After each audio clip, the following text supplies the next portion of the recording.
Bonjour, je suis le docteur Raphaël Monelo Koudjedje. Je viens me prononcer un peu sur les sujets du genre africanisme, panafricanisme, européanisme et autres, et montrer simplement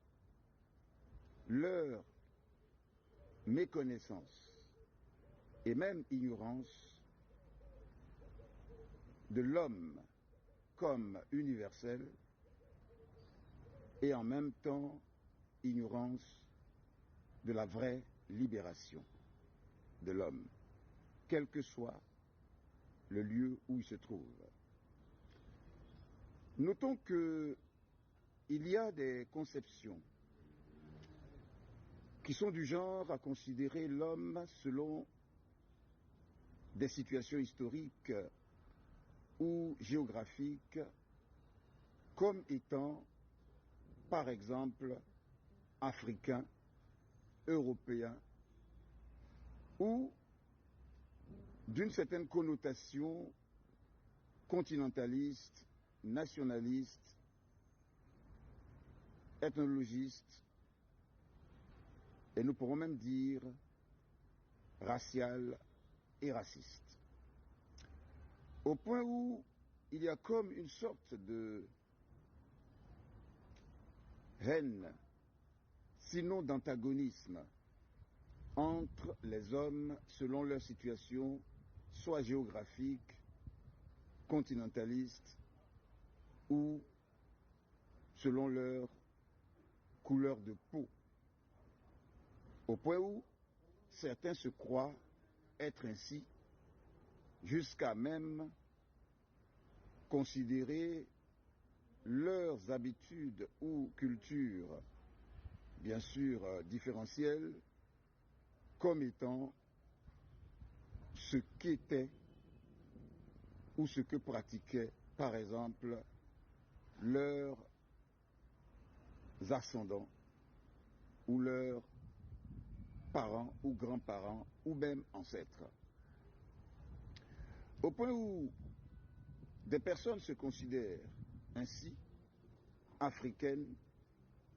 européennes, pas seulement dans un sens géographique d'existence,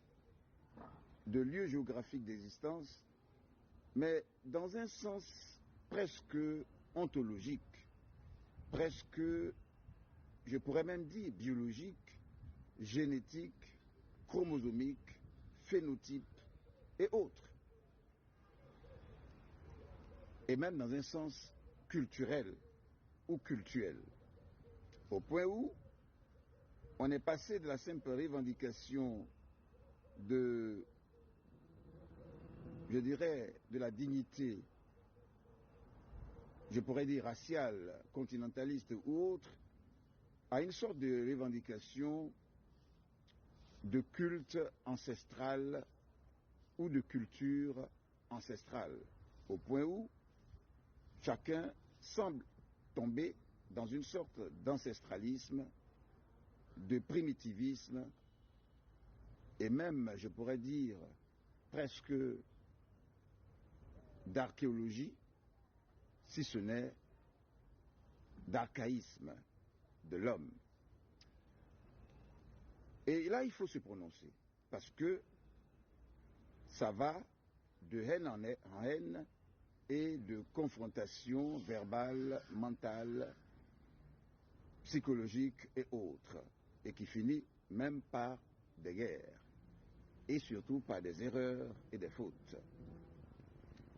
D'abord, ce qu'il faut savoir, c'est que, en dehors de la différence de la peau, ou de la couleur de la peau, si on enlevait seulement la peau à chaque personne, ou on enlevait seulement la coloration, et quelques signes du type phénotype biologique au plan de l'observation, tout ce qui est biologique, chromosomique, génétique, tous les hommes sont totalement identiques, au point où l'homme universel l'homme ontologique se reconnaît par les caractéristiques unitaires, biologiques, chromosomiques, génétiques, qui représentent ou qui caractérisent chaque homme par rapport à chaque animal, encore que parmi les animaux, chaque type d'animal est totalement différent de l'autre. Et il faut retenir que l'homme n'est pas un animal pensant, tout comme un animal n'est pas un homme sans pensée. Il s'agit simplement d'une sorte d'identité au plan du corps ou de la chair et des os qui n'exprime pas forcément l'animal en tant que tel, mais simplement est fait de chair et de sang et d'os pour caractériser quand même certaines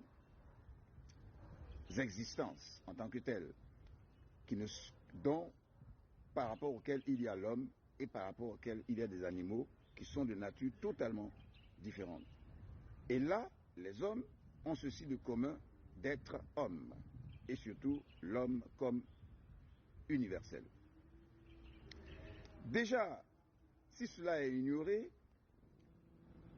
il faut quand même essayer de voir quelques écrits qui parlent de cela. Et parmi ces écrits, en dehors des théories de Big Bang qui croient en l'existence par rapport à ce Big Bang ou à l'évolutionnisme, il y a tout de même la pensée ou l'affirmation créationniste. Et la Bible parle un peu de ce que Dieu, qui est esprit, dont on entend la voix audible mais qu'on ne voit pas, selon les expériences faites par les uns et les autres et qui sont toujours à faire en matière d'expérimentation, Dieu a créé l'homme et il est écrit dans la Bible, prenons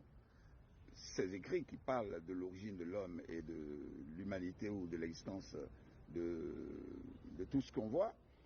Donc Dieu a créé toutes choses et tout être, tout animal et autres, et il a créé l'homme, et il situe l'homme, la création de l'homme, comme près du fleuve l'Euphrate. Donc en Irak, où se trouve le fleuve l'Euphrate, c'est là se trouvait donc le jardin d'Éden. Et l'homme ayant été créé là, il y a eu que l'homme s'est reproduit, et il y a eu plusieurs hommes, et ensuite il y a eu le déluge, lié au fait que la plupart de l'espèce humaine a été détruite, et puis il y a eu Noé et ses descendants, ses 3 enfants et leurs femmes, et lui, sa femme, 8 personnes qui ont été sauvées à travers l'arche de Noé qui a flotté sur l'eau après les 40 jours et 40 nuits de pluie diluvienne appelée déluge. Et c'est cette arche de Noé, c'est-à-dire ce bateau couvert qui les a sauvés, a atterri sur le mont Ararat, donc en Turquie. Donc le monde a été peuplé d'abord à partir de l'Irak. Donc le premier homme avait donc la couleur irakienne, donc la couleur blanche asiatique. Ensuite, les sauvés de cette eau du déluge ont atterri en Turquie, donc sur le mont Ararat. Et la Turquie a donc été le deuxième lieu du peuplement ou du repeuplement du monde par l'homme. Et à un moment donné, puisque les hommes ne voulaient pas s'éparpiller sur la terre et qu'ils ont décidé de construire la tour de Babel, Dieu a dispersé les hommes d'une façon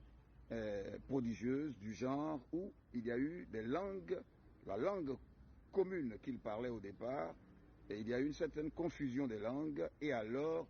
un matin, les gens se sont réveillés comme parlant des langues différentes, en tant que des groupes de personnes s'entendaient sur ce qu'ils disaient, les autres ne s'entendaient pas, et les gens se sont donc éparpillés selon les groupes qui s'entendaient. Et les enfants de Noé, dont Sem, qui est l'aîné, les descendants de Sem sont allés vers l'Europe, et puis l'Asie, le Moyen-Orient, et puis les enfants de Cam, qui est aussi fils de Noé, sont venus en Afrique et dans certaines régions, mais en majorité en Afrique, et puis les enfants de Chafet sont allés au Japon et en Chine, etc. Et le peuplement du monde a été fait ainsi. Et la couleur noire est liée à l'effet du soleil. Et l'Éthiopienne dit donc « je suis noire et je suis belle », c'est le soleil qui m'a brûlé. Les jaunes sont liés aux régions marécageuses de Chine et Japon. Et puis les blancs sont liés simplement au climat de pays européens totalement, etc. Et il y a eu donc ce peuplement.